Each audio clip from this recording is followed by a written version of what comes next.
오늘 읽은 본문의 말씀이 2일 후에 이렇게 시작이 됩니다. 2일 후라는 것은 바로 앞부분에서 언급하고 있는 이야기들입니다. 에베소에 머물면서 두란노 서원을 통하여 사도 바울이 많은 제자들을 양육했습니다.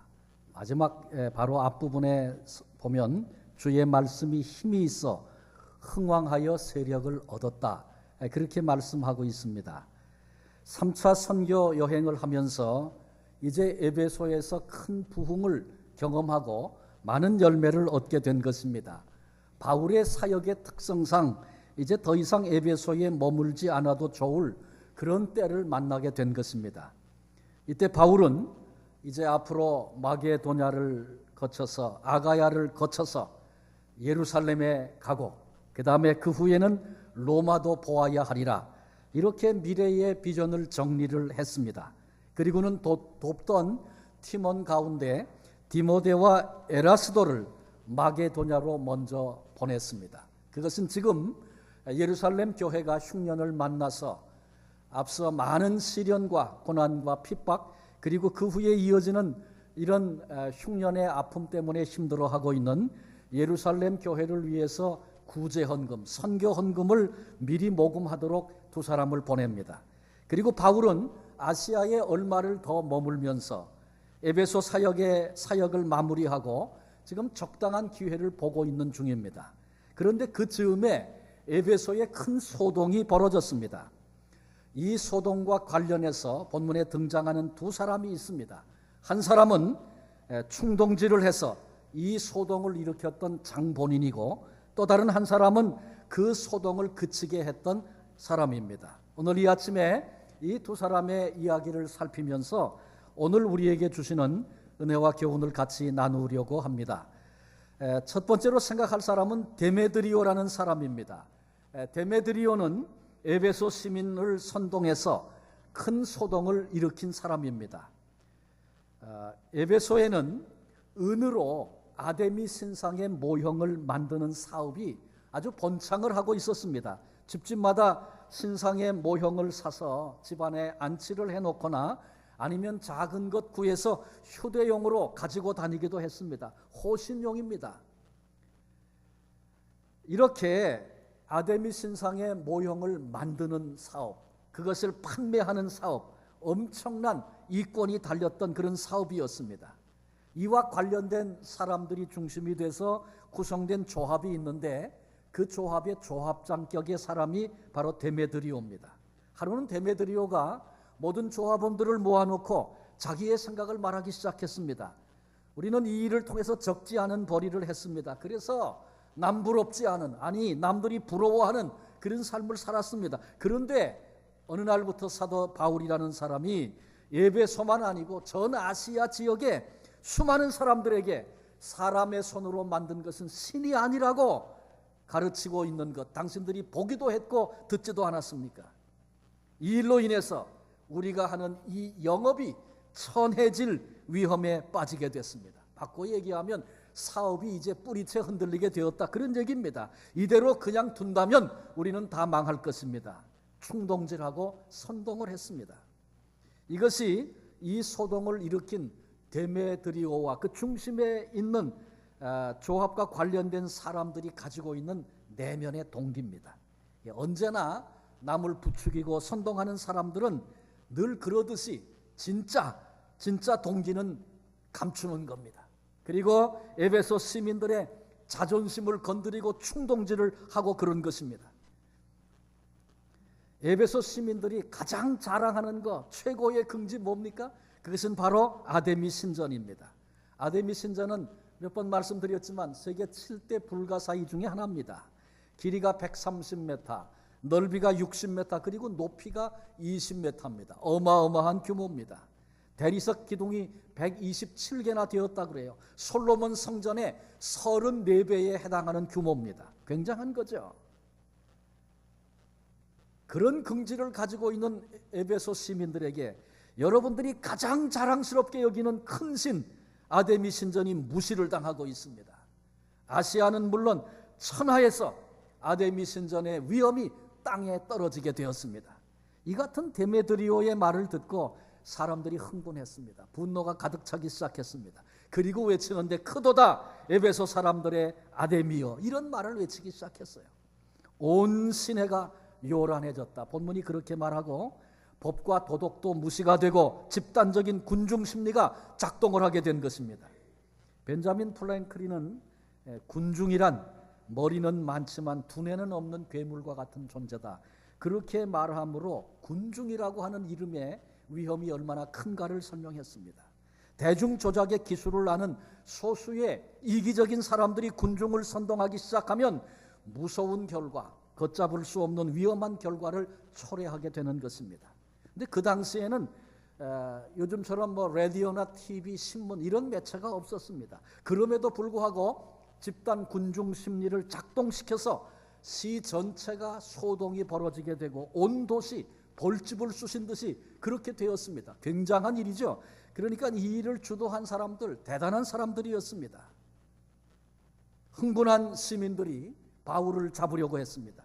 찾지 못하니까 바울과 함께 다니던 두 사람을 잡았는데, 한 사람은 가이오고 다른 한 사람은 아리스다고입니다. 가이오는 더베 출신으로 바울에게 세례를 받은 사람이고, 아리스다고는 데살로니가 출신의 사람으로 바울과 3차 여행을 동행했던 사람이고, 이제 로마도 이 아리스다고가 바울과 함께 갑니다. 바울이 감옥에 갇혔을 때 아리스다고도 감옥에 같이 들어가서 바울을 돌봤던 그런 인물입니다. 이 두 사람을 잡아가지고 흥분한 시민들이 일제히 연극장으로 몰려갔다, 그렇게 말합니다. 이 기록을 보니까 그 연극장이 2만 5천 명이 들어가는 그런 건물이라고 해요. 그런 그 연극장이라고 그래요. 그러니까 굉장한 규모고 거기 어마어마한 사람들, 흥분한 에베소 시민들로 가득 찬 것입니다. 그런데 본문에 보니까 어떤 사람은 이런 말을 하고 또 다른 어떤 사람은 저런 말을 하고 태반이나 왜 모였는지도 모르고 거기서 떠들었다, 그렇게 본문이 기록해주고 있어요. 흥분한 군중들은 맹목적이 됩니다. 저 사람이 가니 나도 가고 저 사람이 떠드니 나도 떠드는 겁니다. 이때 유대인들이 알렉산더라는 사람을 밀었어요. 군중 앞으로 내세웠습니다. 그래서 그 알렉산더가 백성들에게 변명을 하려고 했다, 본문이 그렇게 말합니다. 그런데 사실 이 알렉산더라는 사람이 어떤 사람인지를 알 수가 없습니다. 다른 자료가 없어요. 근데 두 가지로 추측을 합니다. 한 가지는 이 사람은 개종한 크리스찬이었을 것이다. 만일 이 사람이 크리스찬이었다면 무엇을 변명했겠습니까? 복음에 대해서 변증하려고 했겠죠. 또 한 가지 생각은 크리스찬이 아니라는 겁니다. 만약에 이 사람이 유대인으로서 넌 크리스찬이었다면 무슨 변명을 했겠어요? 흥분한 시민들에게 크리스찬을 잡는 거, 바울 잡는 거 그건 괜찮지만 유대인, 일반 유대인들과 그리스도인은 다른 겁니다, 이러고 아마 변명을 했을 겁니다. 그 얘기를 하려고 했겠죠. 대체로 바울이 가는 곳마다 유대인들이 복음을 반대하고 대적했으니까 후자의 경우가 더 맞는 얘기가 아닐까, 그렇게 생각이 듭니다.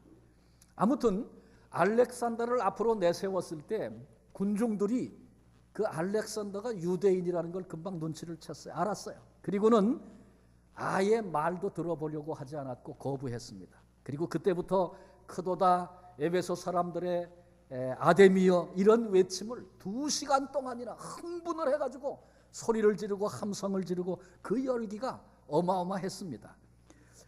구약 성경에 보면 바알 선지, 아세라 선지가 엘리야와 대적했던 이야기 나오지 않습니까? 수백 명의 사람들이 처음에는 점잖게 아마 바알과 아세라를 불렀을 것입니다. 그러나 불이 떨어지지 않자 불만을 외치면서 자기들의 몸을 상하고 광란적인 그런 모습을 보였던 그 장면을 기억하십니까?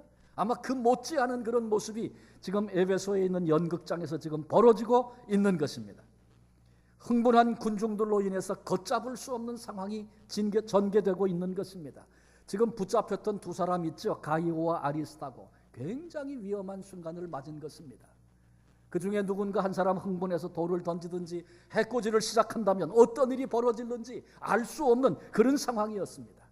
상황이 이렇게 진행되고 있는데 두 번째 사람이 등장합니다. 그 사람은 서기장입니다. 본문이 이름을 말하고 있지 않기 때문에 이름은 알 수 없지만 서기장이라고 하는 그 표현을 통해서 이 사람은 에베소 의회의 서기장이었다, 그렇게 이해할 수 있습니다. 그러니까 그 사람의 직책이죠, 서기장이라는 게. 이 의회의 서기장은 뭐 자동적으로 로마의 총독과 밀접한 관계를 맺으며 살아가는 사람입니다. 그런데 바로 이 서기장이 흥분한 군중들을 진정시킨 것입니다. 그리고 붙잡혔던 두 사람 가이오와 아리스다고를 안전하게 돌아갈 수 있도록 그렇게 풀어줬습니다. 여러분, 흥분한 사람을 진정시키는 일이 쉬운가요? 어떻습니까? 별로 흥분한 분을 보신 적이 없어서 잘 모르십니까? 한 사람 흥분한 사람도 진정시키는 거 쉽지 않습니다. 그런데 몇 사람이 흥분하면 그건 더 어려운 일이죠. 거기다가 집단적으로 군중 심리에 붙들려서 폭도와 같이 변한 흥분한 수많은 사람들을 진정시키는 일은 대단히 어려운 일입니다. 그런데 본문 41절의 결론에 보면 이에 그 모임을 흩어지게 하니라. 이게 누가 했냐면 서기장이 그 일을 주도해서 했다는 것입니다. 본문의 서기장은 흥분한 군중들을 진정시키고 흩어지게 함으로 결과적으로 하나님의 사람들을 보호하고 선교 역사의 귀한 역할을 감당하도록 그렇게 됐습니다. 하나님이 하신 일입니다. 하나님은 이방인도 불신자도 서기장도 사용하여 이런 일을 행하시는 것입니다. 그렇다면 서기장이 어떻게 이 흥분한 무리들을 진정시키고 이런 역할을 할 수 있었을까? 몇 가지 본문 속에서 그 비결을 발견합니다. 그 첫째가 흥분한 사람들의 감정을 먼저 이해했다는 것입니다.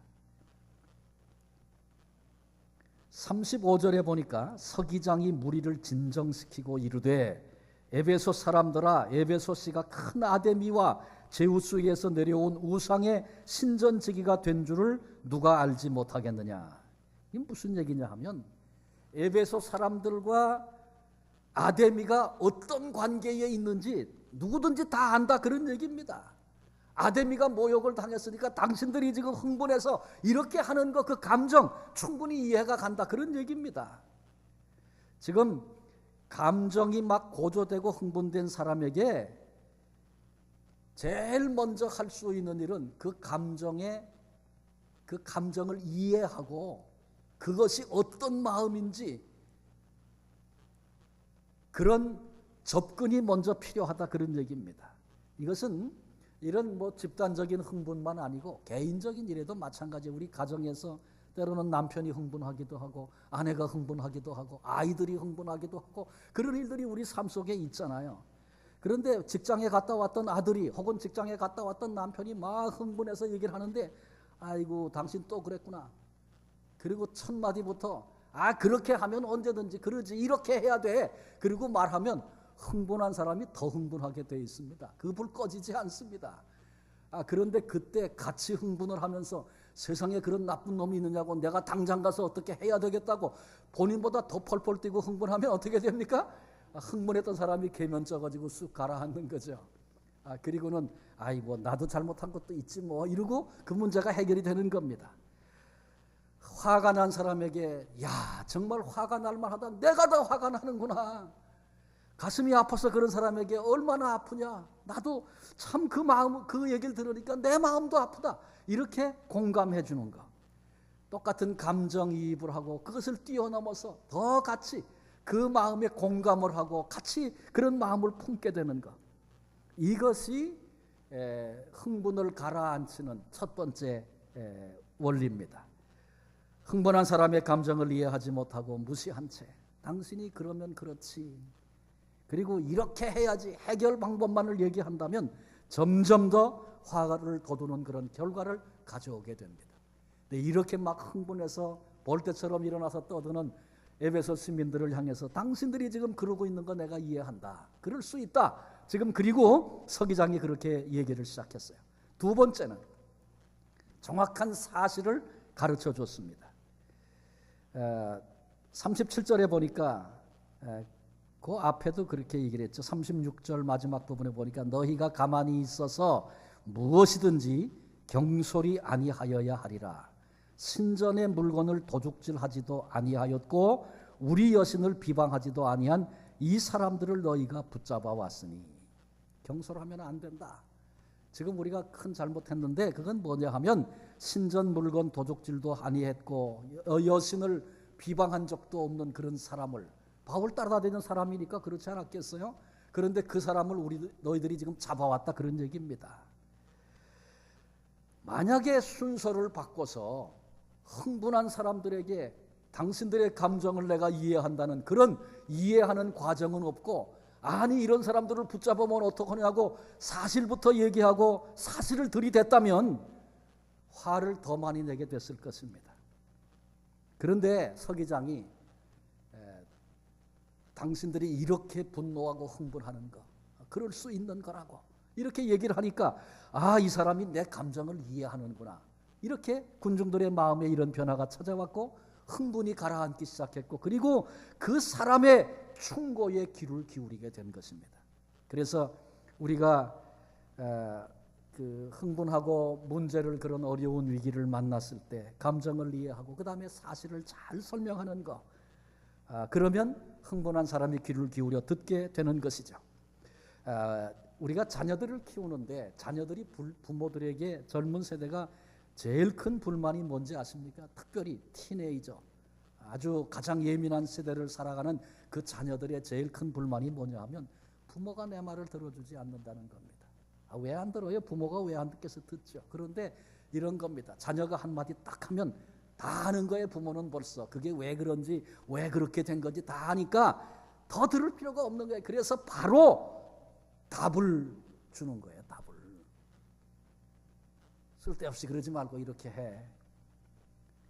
왜 내 아이가 화가 났는지 들으려고 하지 않는 겁니다. 그게 자녀들의 불만입니다. 그러니까 어떻게 해야 되겠어요? 자녀가 화가 나면 그 화가 났는 것이 왜 그랬는지를 들어보고 그 얘기를 들으면서 공감을 하고, 야, 그 얘기를 들으니까 나도 다 화가 나는구나. 그래서 같은 마음을 품을 수 있는 게 먼저 필요합니다. 그게 언제든지 먼저야 돼요. 충분히 같은 마음이라는 것을 표현하고 나서 그 후에, 그런데 이것은 이렇고 이것은 이렇다고 사실을 말해 주어야 아이들이 귀를 열고 그 말을 듣게 된다는 것입니다. 혹시 나는 이런 실수를 하지 않았었나? 또 우리 한번 돌아다 봐야 할 것입니다. 그다음에 세 번째로 이 서기장이 한 것은 바른 길, 정도가 뭔지를 제시해 주었습니다. 단지 그러면 안 돼, 그러면 나빠, 그리고 얘기가 끝난다면 그건 별 도움이 안 된다, 그런 얘기죠. 그래서 그 상황에서 어떤 길이 옳은 길인지, 어떤 길이 유익한 길인지 그 방향을, 그 길을 제시해 주어야 합니다. 38절 39절을 보십시오. 만일 데메드리오와 그와 함께 있는 직공들이 누구에게 고발할 것이 있으면, 이 데메드리오는 주동한 사람이고 그와 함께 있는 직공들은 같은 잡을 가지고 있는 사람들이고 조합을 이루고 있는 사람들이에요. 지금 바울과 그 일행 때문에 피해를 입었다고 생각하는 사람들입니다. 그들이 고발할 것이 있다면 재판날도 있고 총독들도 있으니 피차 고소할 것이요, 만일 그 외에 무엇을 원하면 정식으로 민회에서 결정할지라. 서기장이 지금 옳은 길을 가르쳐주고 제시하고 있는 것입니다. 이렇게 모여서 소리 지르고 난동을 부리고 그럴 것이 아니고, 딱 지적을 했어. 이 일을 주도하고 있는 데메드리오 알았어요 벌써. 그리고 그와 관련된 모든 사람들, 너희들에게 고발할 일이 있다면 재판날 있지 않느냐, 총독들 있지 않느냐, 정식으로 고소해라. 그리고 그 문제만이 아니라 그 외에도 언제든지 어떤 일이든지 원하는 것이 있다면 민회가 있지 않느냐. 그 당시에는 로마 관리가 주도하는 민회가 한 달에 3번씩 있었다고 그래요. 그래서 모든 개인적이든 뭐 단체든 어떤 어려움과 문제가 있어서 거기 나와서 제안을 하면 거기서 그 문제를 풀어낼 수 있는 그런 길이 있었다는 것이죠. 그러니 이렇게 할 게 아니라 민회도 있는데 거기 와서 정식으로 제안하고 이 문제를 해결하는 게 맞다, 그렇게 지금 설명을 해줬습니다. 그리고 마지막 네 번째로는 경고도 지금 하고 있습니다. 흥분한 사람들에게 감정대로 행하면 이런 일 생길 거다 경고하는 거죠. 그게 뭐예요? 40절에 이렇게 나와 있어요. 오늘 아무 까닭도 없는 이 일에 우리가 소요 사건으로 책망을 받을 위험이 있고, 그건 뭐냐 하면 에베소 시민들이 지금 소요를 일으켰는데 그것 때문에 우리는 누구예요?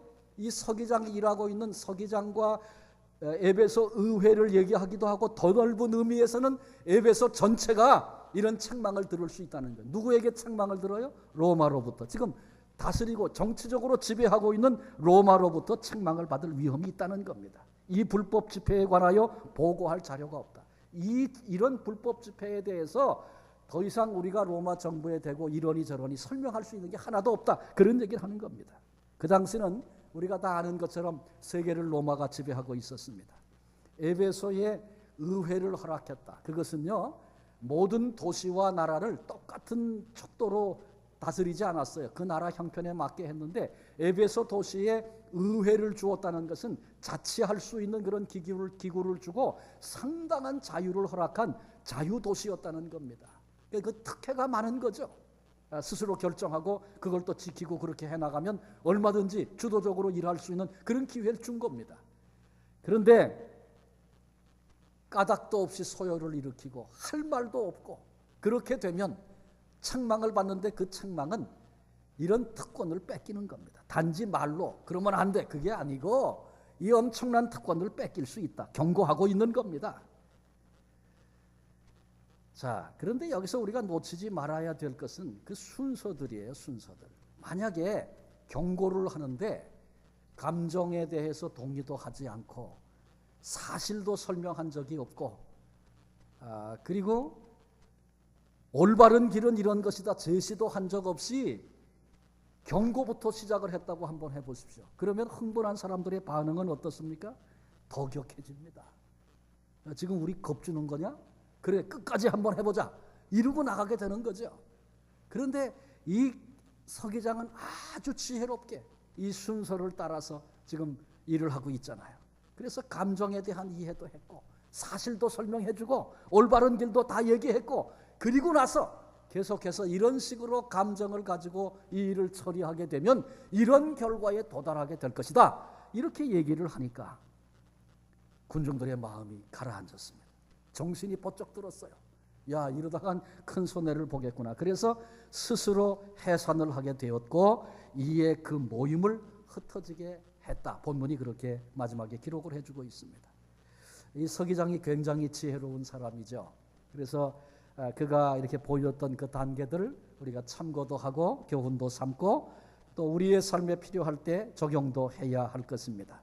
하나님은 이런 서기장을 통해서 바울과 그 일행을 보호하셨습니다. 그리고 선교 사역에 발목을 잡히지 않고 계속해서 이어갈 수 있도록 그렇게 역사해 주신 것입니다. 보세요. 바울이 두 사람 붙잡혀 갔다. 가이오와 아리스다고가 붙들려 갔다. 바울과 아주 친밀한 사람들이었잖아요. 그 얘기를 듣고 연극장으로 바울이 들어가라 그랬어요. 본문에 그 얘기가 나와요. 왜 들어가려고 그랬습니까?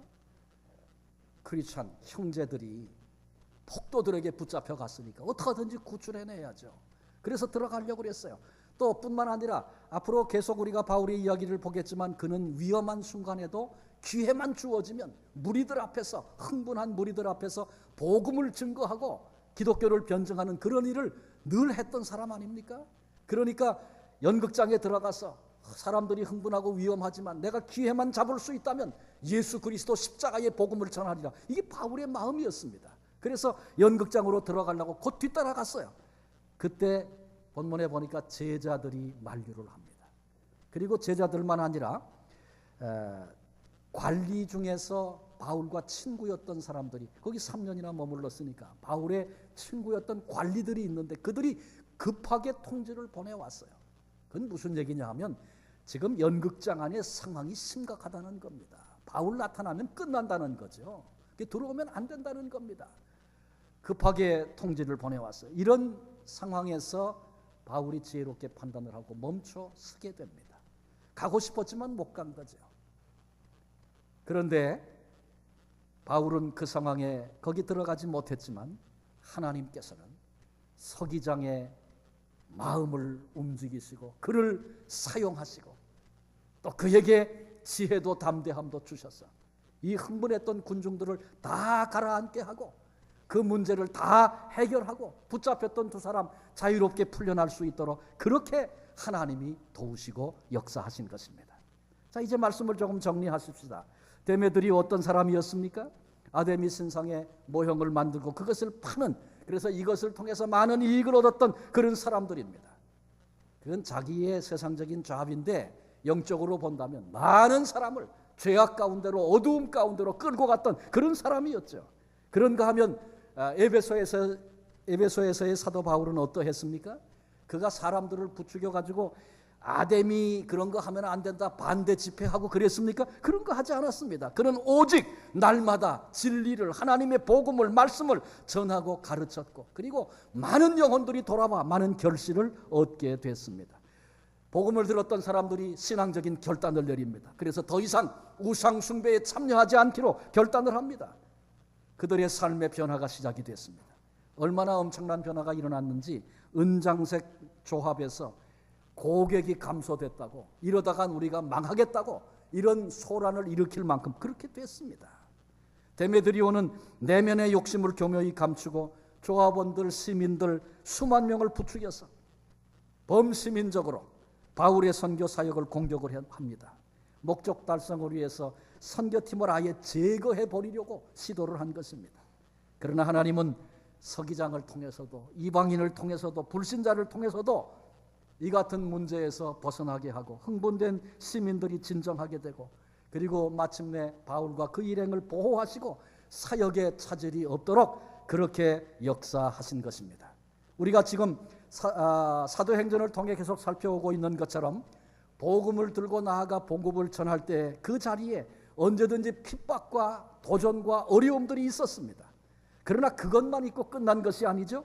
복음을 증거할 때에는 핍박도 있었지만 거기에는 복음의 능력이 나타나기도 했습니다. 성령께서 역사하시고 하나님께서 때로는 특별한 방식으로 보호하시고 지키시는 그런 일들이 계속해서 나타나고 있는 것을 우리가 살피고 있습니다.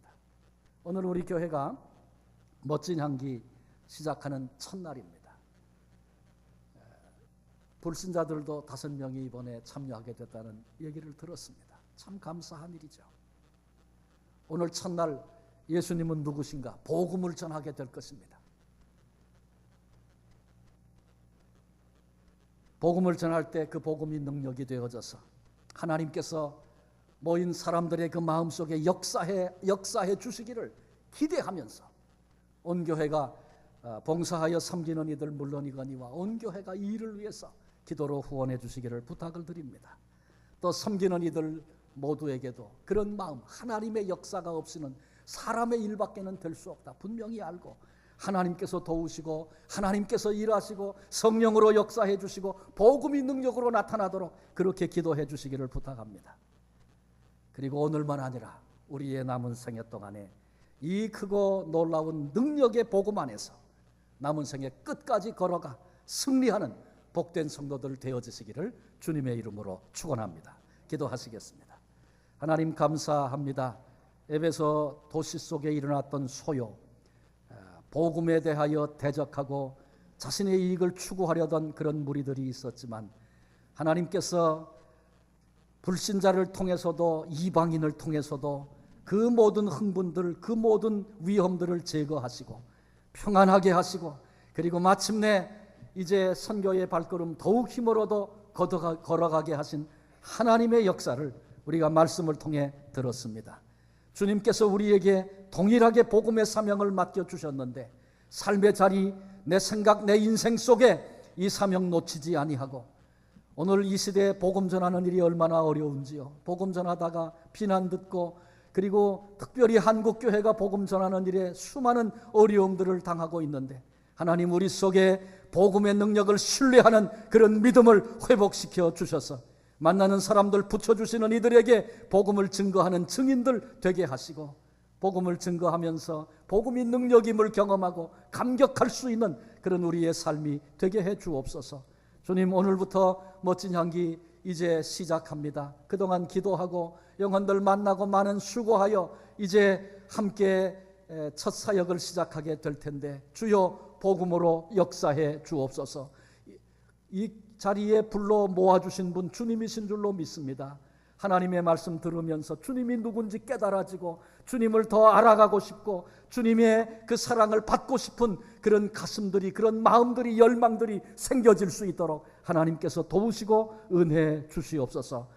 우리 남은 생애 동안에 이 마음, 이 가슴으로 살기 원합니다. 이 땅에 옮겨 심으신 하나님의 뜻과 이유들을 쫓아 그리 살 수 있는 하나님의 사람들 다 되게 하여 주옵소서. 감사하옵고 예수 그리스도의 이름으로 기도합니다. 아멘.